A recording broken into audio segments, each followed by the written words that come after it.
যতটা গরজালো ততটা বর্ষালো না বলিউডের বহু প্রতীক্ষিত সিনেমা ওয়ার 2।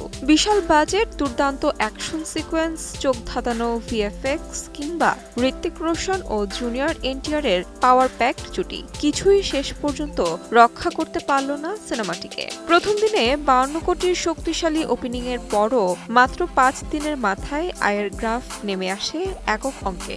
রিপোর্ট বলছে বক্স অফিসে আয় কমেছে প্রায় 76%। ফলে সিনেমাটি ফ্লপের তকমা পাওয়ার শঙ্কা তৈরি হয়েছে।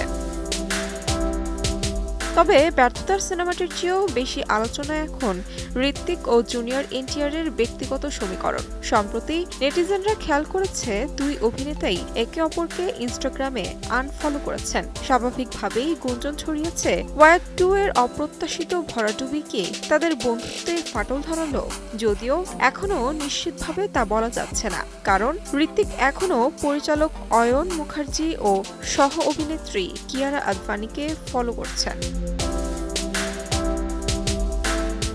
সিনেমাটি ঘোষণার পর থেকেই দুই তারকার বন্ধুত্ব ছিল বেশ জমজমাট। প্রকাশ্যে একে অপরের প্রশংসায় ভরিয়ে দিতেন তারা। এক সাক্ষাৎকারে জুনিয়র এনটিআর লিখেছিলেন, আমার এবং ঋত্বিকের ক্যারিয়ার প্রায় একই সময় শুরু। কাহনা প্যার হে দেখার পর আমি মুগ্ধ হয়েছিলাম। তিনি দেশের অন্যতম সেরা নৃত্যশিল্পী। এত বছর পর তার সঙ্গে কাজ করার সুযোগ পেয়ে আমি সম্মানিত। অয়ন মুখার্জির পরিচালনায় প্রায় 400 কোটির বাজেটে নির্মিত ওয়ার 2 মুক্তির শুরুতে আশাব্যঞ্জক হলেও বর্তমানে সিনেমাটি বলিউডের অন্যতম হতাশাজনক বাণিজ্যিক ফলাফলের তালিকায় জায়গা করে নিচ্ছে। আর সেই সঙ্গে দুই সুপারস্টারের সম্পর্ক নিয়ে রহস্য আরও ঘনীভূত হচ্ছে।